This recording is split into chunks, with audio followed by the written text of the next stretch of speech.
Let's do it. Okay. Okay, so thank you everyone for joining us, smartest people I know. This week we have the very awesome master of email productivity and master of awesome, Dmitri, founder of Sanebox, former chief of staff over at Overture, all around just a smart guy. And thank you for giving us some time to pick your brain today. Thanks, James. Thanks for having me. Okay, so Dimitri, first, just can you tell us a little bit about yourself? So, for some people who might not know who you are, can you tell us a little bit about you? Sure. So I started my career in investment banking, which I didn't like very much and moved on as quickly as I could away from it. And I joined Overture, which is a company that invented paid search advertising, which Google then stole and actually ended up paying us, I think, $500 million in um, patent settlement fees. So I spent about 6 years between Overture and Yahoo, since we got acquired by Yahoo, in a bunch of roles from mainly business development. But my latest role was I launched and built the global reseller channel for paid search. I got the startup bug after a few years of working for a large company. Launched my first startup, which was a great idea. It didn't do as well as I had hoped, so I shut that down and teamed up with Stuart and a couple of other guys at Sanebox around 2010 when I realized that the email problem was just getting worse and worse. Actually, back then it wasn't nearly as bad as it is today. And so we spent the last 3 years building Sanebox into what it is now. Awesome. And I just downloaded Sanebox the other day and started my free trial, and it was like having sex for the first time. My life is so much easier now. Nice. I'm um, going to steal that from you for a marketing. Please do. I told someone this today. They're like, oh, so how's Sanebox? Do you like it? I'm like, it was like having sex for the first time. They're like, really? I'm like, it's amazing. It's the best thing I've ever used in my life because I get like 300 emails a day, and I'm always just out of my mind trying to stay organized with it. It's so much easier now. So, yeah, huge fan. And Excellent. I've been using it for like 3 days, and I'm already Excellent. like, I'm paying $1 million for this. And you got Tony Robbins. You got Tony Robbins on the front page of your site, which is awesome. Yeah, and one of the interesting things is when we started, again, back in 2010, the kind of the story behind it is we read a few blog posts by VCs, entrepreneurs, and kind of more public people who were back then already complaining about the crazy volume of emails. And our early customers, for the first probably year and a half of our product, our early customers were very public people. So we would ton of results. And so they were, CEOs, people like Tony Robbins. Funny story, we actually found out that Tony Robbins uses us after reading it in the Wall Street Journal. Had didn't catch our attention before. And I was a little bit worried about. I was a little worried about this because I thought that maybe our product is only for CEOs and VCs and journalists, which is not a huge market. And about a year and a half ago, that stopped being the case. And now our customers are pretty much everyone, anyone with a desk job. So it's definitely become a global problem and a problem for like almost any employed person with a desk job. Yeah, definitely. It's definitely solves a lot. Um, you when you finally decided to start your first project, what was it that made you decide to leave the security of corporate America? Sheer boredom. I realized that I wasn't. Um, I could do my job in my sleep, and I was, for a while I actually did do my job in just a couple hours a week, and I just it wasn't challenging enough. And the funny thing is, Yahoo, our parent company, it's certainly not kind of a traditional corporate America. It's pretty exciting. There's ping pong tables, there's free meals, free coffee. Um, but I just earlier this week we met with one of our kind of enterprise customers, and it's a multi-billion-dollar kind of old school corporate American company, and walking into that office was just the most made me really happy because it made all of the pains of dealing with the startup and kind of the daily roller coaster so much more worth it after realizing what it would be like to go back and sit in a cubicle and work for a huge company. Yeah. How many employees do you guys currently have? There are 10 of us. Okay, cool. Yeah, it's definitely there's a major shift going on in the world with old old corporate paradigm and then the new startups. It's so much cooler being in the generation we're in, I think. Yeah. Okay, so I think you've got some stuff to show us about email productivity. So you want to go ahead and share your screen and teach us the way, Master? Let's do it. Yeah. So one of the things about about our company is we've gotten very good not only at kind of at building our product and helping people with SaneBox, but just in general being better at email. So we've done a ton of research, talked to a ton of people, and kind of compiled the general best practices of how to be better at email and how to beat your inbox. Awesome. Can you see my screen? I can see it. Perfect. Excellent. Excellent. So this is a short presentation titled How to Beat Your Inbox and Stop Hating Your Life. So back in, I think this movie came out in 1999. Back then, email was still cool. People looked forward to it. Obviously, that is no longer the case. So today, there's a ton of research being done on this. So today, 28% of our time, or 13 hours a week, is being spent on reading and replying to emails. So this is not like sending your proactive emails. This is just dealing with the stuff that's coming to you. So this is a huge time suck. And this is from a study by McKinsey. On top of this, according to our data, so what SaneBox does is it filters out unimportant emails from your inbox into a separate folder and summarizes them in a digest. So according to our data, on average, only 42% of your emails in your inbox are actually important, i.e. signal. And the rest it's not spam, it's stuff that's, you signed up for that, is really meant for you, but it's just noise. And to make things even worse, it takes 64 seconds for you to recover from an email interruption. So if you're doing something productive, you open up an email and you close it, it's going to take you 64 seconds to get back to being productive. And so this is kind of really the core of this problem. Is the reason it takes so much of our time is because a lot of it is just simply not productive and takes, and it's these kind of interruptions that are very costly, not just to your time, but also just to your brain and to your your mental well-being.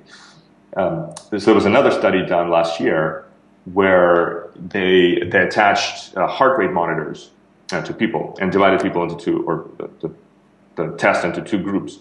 One group had access to email like the rest of us, and the other group was simply not allowed to check their email for a week. And so the people with access to email had what's will normally be considered a high stress heart rate. It would be consistently high. People who did not have access to email, their heart rate was more more similar to somebody doing active, physically active, but healthy activity. So it would be varied. It would go up and down. They would rest. They would kind of exert themselves, as opposed to consistently at a high level of stress. And then last point here is that back in '98 when the movie You Got Mail came out, again it was still kind of a novelty, And now, really over the last few years, this the time suck that is email has completely taken over our lives, and it really snuck up on us. So what we don't realize is that we spend a third of our time dealing with email, but when you apply for your job, right, or if you're a business owner, nowhere in your job description does it say clear out your inbox, right, or like deal with your email. And so for us, it's become this part of our job where it really isn't part of our job. So to solve this, I've come up with what I call 3 email commandments. Number one is it's a realization that email is like playing Tetris.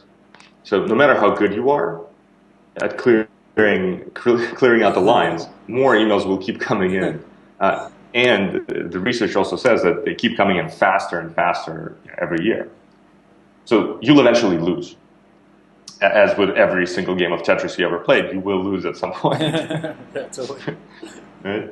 So the solution is to stop thinking about, or something needs to change, right? So you need to change the way you think about email and the way you process it.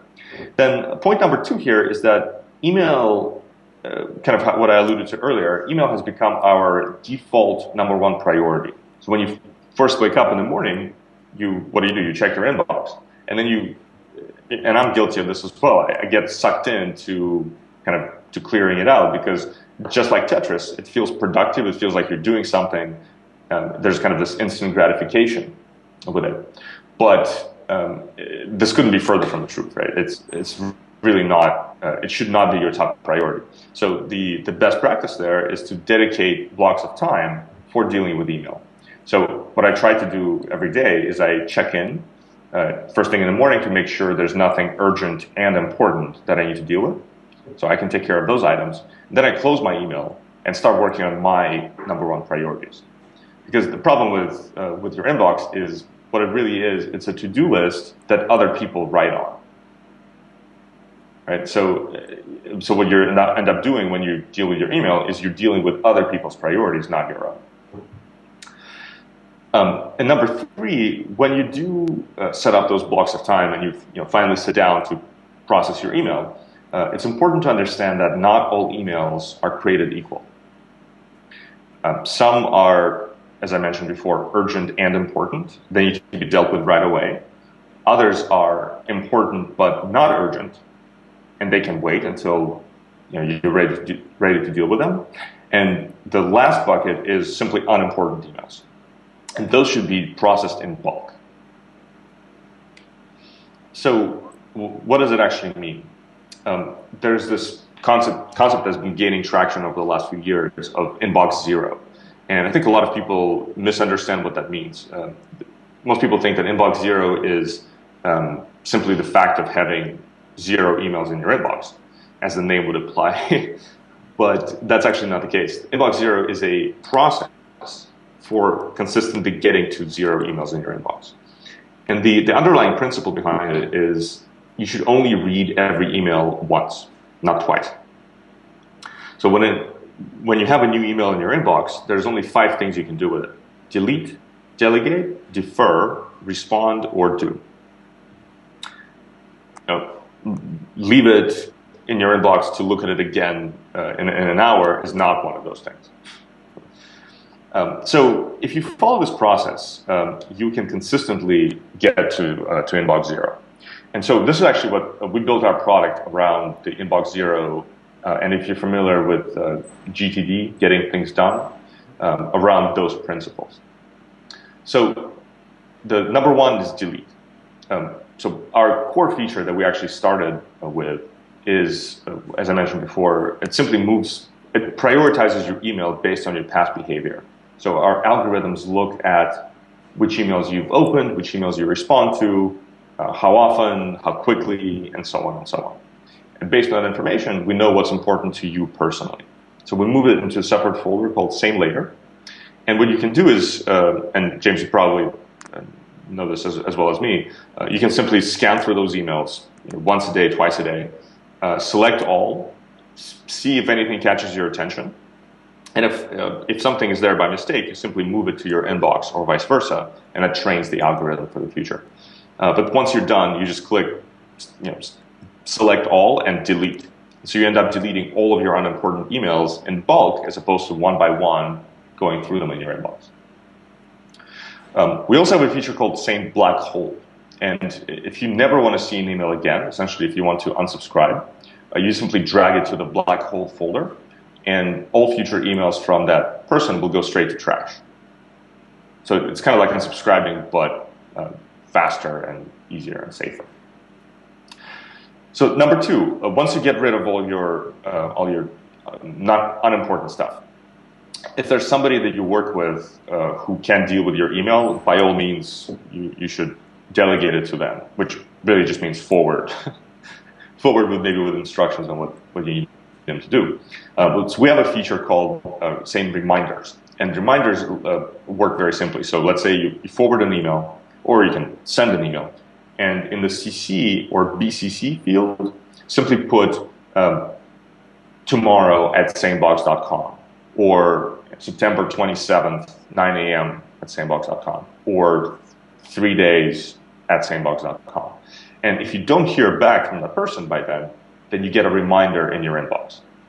So it's a great way when you delegate something to make sure that it gets done without actually keeping track of it. So you don't have to keep tabs of it in your brain. So that's number two. Number three, if an email is important but not urgent, you need to defer it.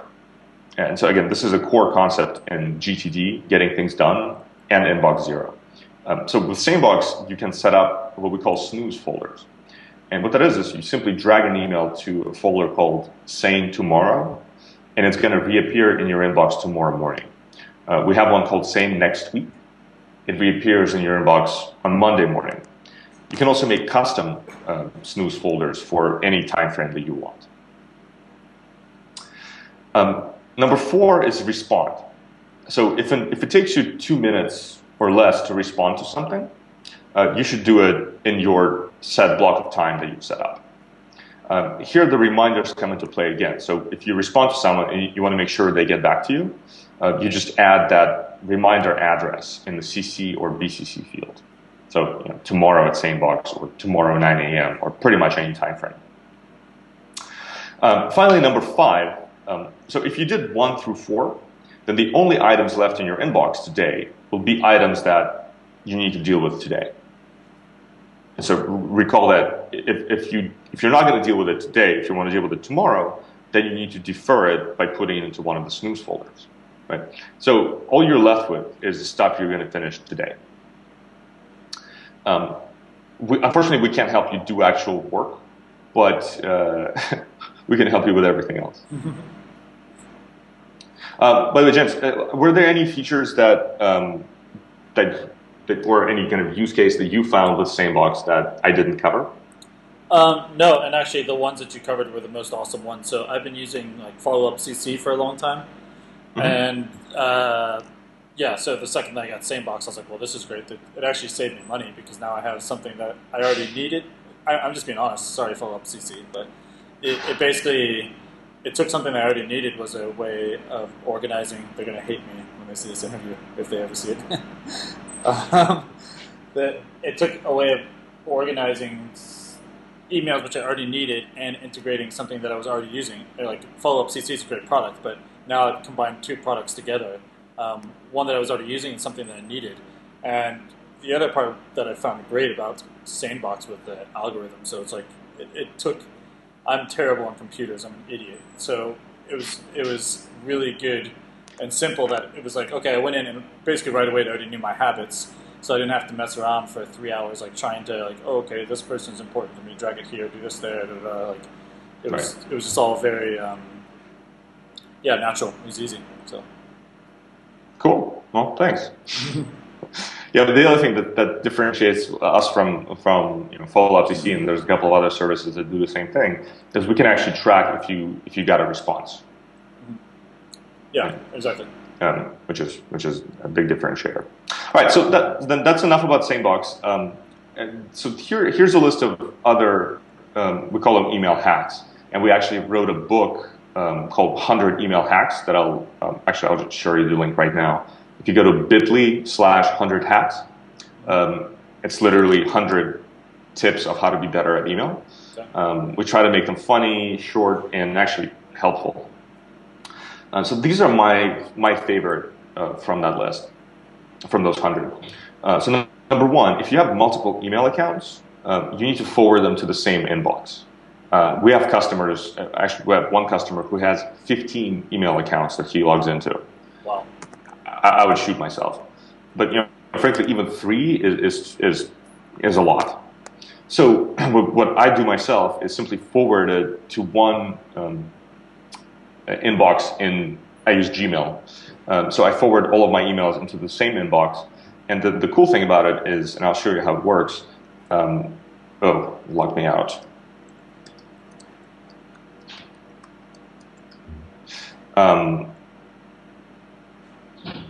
So when I send the email, I can choose the address from which to send it. Yeah. So here's my default email, but I can choose any of the addresses that I forwarded as the from address. And even better, when I reply to an email, I automatically reply from the email address that original email was sent to. So and we have instructions for how to do this on our. We have those instructions in the ebook and on our support portal. Number 2 is it's really important to not use your inbox as an archive. I see this every day where people just keep all of their emails in their inbox and they think they can find them later. The problem with this is, first of all, it goes against every productivity principle out there. And I like to compare it to opening up your email. Opening up your physical mailbox, reading the letters that came in, and then stuffing them back into your inbox. Right? It sounds more ridiculous with that example, but it's kind of the same thing. Your inbox is only for incoming stuff, and you need to process it. Number 3, having unique passwords. So most people, if you're actually, let me rephrase it. Everyone should be using 1Password or LastPass. What those services are, all of us at Sanebox use 1Password, and what it is, it's a piece of software that sits on your computer that generates and stores very unique, very hard to guess passwords, and those are it's impossible to hack into, and because it's only stored on your computer, it's not only are they unique, but nobody could ever get to them. But if you do this, then the only password you need is 1Password for your 1Password account. And the rule that we have there is the easiest is to find a phrase, a song, or something that's easy for you to remember, and taking the first letters from each of the words. So this one is, I just met you and this is crazy, but here's my number, so call me maybe. Right? Crazy hard to guess, but it's really easy to remember. So bonus points go for capitalizing letters and for adding numbers and symbols. So like number should become a number. And that's going to make it a much harder to guess password.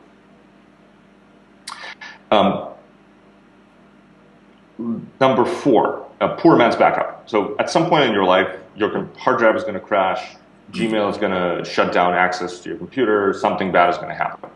The easiest solution is to always forward your email to another address. Once you do that, it's you don't have to check it unless something bad happens. And when that does, it's just going to be, all of your email is going to be there. A really simple solution. So the next 3 have to do more with with being a better communicator. So number 1 is, and I use this all the time. If you're sending a relatively long email, even if it's just a paragraph, bold key parts of the message that you want the user to either take away or to do. It's going to make their job much easier, and it really helps both you and them. If you're using the same, if you find yourself sending the same Email, same kind of sentence. Um, it's really helpful to use templates. So I use a Mac, and I use an app called Text Expander. So Text Expander is again, a piece of hardware, software that lives on your computer. And for example, any long paragraph or series of numbers, you record a very short set of keystrokes, say ABC or 1, 2, 3, 4 or something like that. And whenever you type it on your keyboard, the entire long sentence that you saved pops up. And in Gmail, this is called canned responses if you use Gmail. So last but not least, using email applications. So email is not a product in a traditional sense. Email is a protocol for sending messages from one person to the other. So when people complain about email being, old, a dying product, it couldn't be further from the truth. Email is not going anywhere. And there's a ton of innovation happening in the email space, and certainly Sanebox is one of those examples. But there's plenty of other companies that are doing really cool stuff on email, and we list a bunch of them in our 100 Email Hacks ebook, which you should definitely read. And there's a solution for most of your pain points somewhere in there. And that's all I have. So if you have any questions, shoot us we're on Twitter at Sanebox. We have a bunch of helpful videos on YouTube, or ask us a question on our support portal. Dude, that was awesome. That's it. All right. Yeah, that was super awesome. I just learned a ton of stuff, even beyond what I already have gotten from your product. Like, that was some really killer stuff. So Cool. Yeah. So thank you for being with us today, Dmitri. That was killer. We'll have this up on our site soon for everyone. And yeah, thank you for joining the Smartest People I Know.